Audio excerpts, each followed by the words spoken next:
eBay. Hello, my name is Brian, and this is my son. And we are the kings of eBay. I've been selling on eBay for about 23 years right now, and one of the things that I need to talk about that I see a lot of messages on Instagram about are the word that we hate in the resale business, which is returns. Do you hate returns, Max? Is that a yes? Yeah. We get a lot of returns in this business, unfortunately, especially when you list the volume that myself and many other people do. We're going to have to do everything that we can to make sure that we don't get those returns, and I'm going to teach you some tips and tricks to minimize how many returns that you get on a regular basis.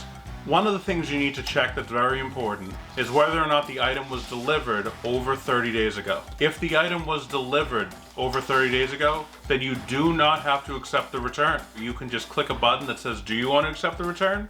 And click no. No. And then that person's stuck with that item and that return is over. Isn't that great, Max? Yeah. Something that's very important is whether or not you accept automatic returns. So I'm a top rated seller on eBay, and you won't see that in a lot of my listings that I'm a top rated seller, because eBay wants to have it that we're just like Amazon, where us private sellers will return any item for any reason. So if you sell somebody, I don't know, boots that cost you $20 to ship, and the person gets it and they're like, you know what, I don't like the color, or it doesn't fit, well, eBay wants you to have to pay for the $20 to have it shipped back to you. So now you just lost $40 because you paid $20 to ship it out. Now you got to pay $20 to get it back. There's your profit margin. It's gone. I am a top rated seller, but I don't accept returns automatically. I just don't do it. If you do, that's up to you. You do get a very small discount if you do it, but it's really just not worth it.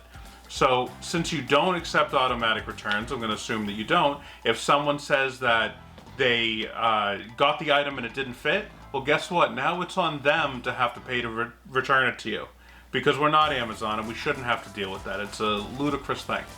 If someone writes not as described, it doesn't even matter if you don't even accept returns at all. You have to take that item back. That's why if you are a seller and you don't accept any returns, that's just dumb, because all someone has to write is not as described. But you just lost business from a ton of people who will not buy from someone who doesn't accept returns. Check to see what kind of a return it is. If it's something that they're responsible for shipping it back, you keep that in the back of your head when you're doing the math of whether or not you should offer them a partial refund. The other thing is this an international return through the global shipping program? Do you like the global shipping program? Yeah, okay. Max likes the global shipping program. I do too, except when it comes to returns. So if you ship a box that weighs 10 pounds and it costs you whatever that costs you, well, now it goes to, let's say, Australia, and now you have to pay to have a return from Australia. That's a nightmare. So you have to do the math. Very, very important.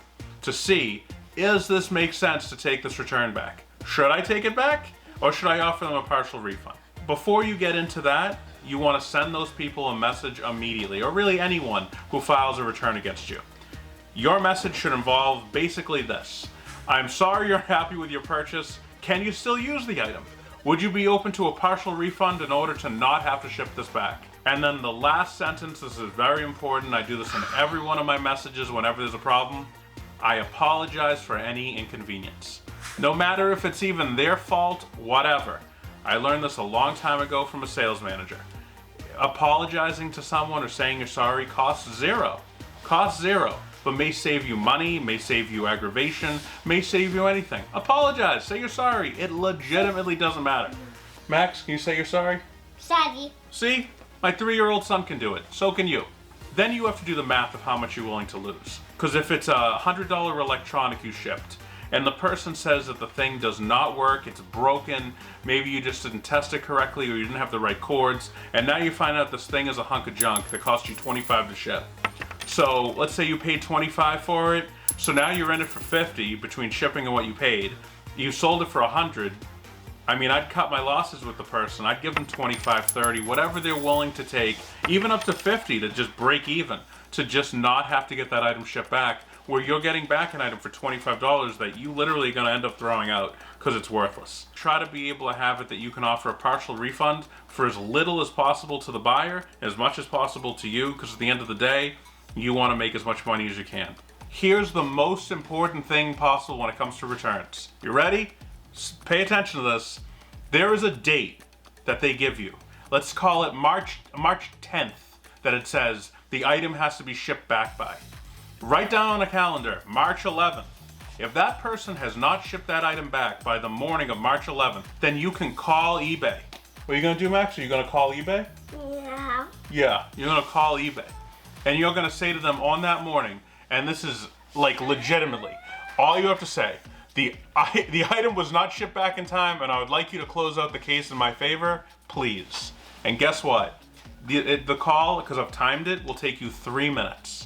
You can go on your phone. I do it in the mornings. I'll wake up sometimes 8 or 9 o'clock in the morning. It's a 3-minute phone call. Hey, you see that pair of ice skates that the person said they wanted to return and they were supposed to return it by yesterday and they didn't? Can you please close that out in my favor? Oh, you can? Great.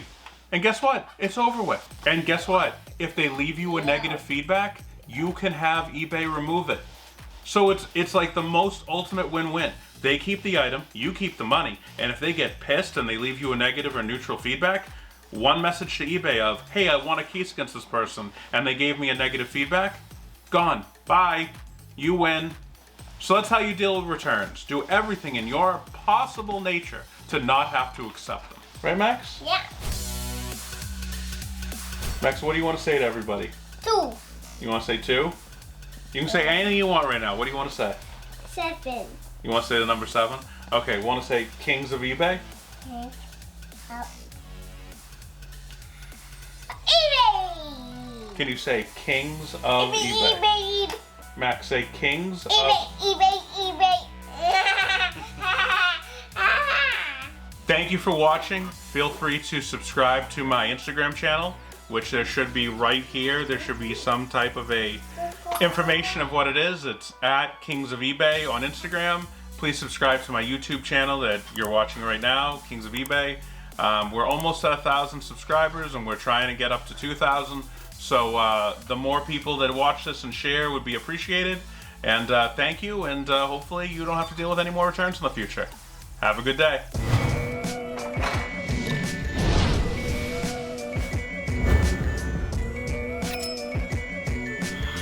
Kings of eBay.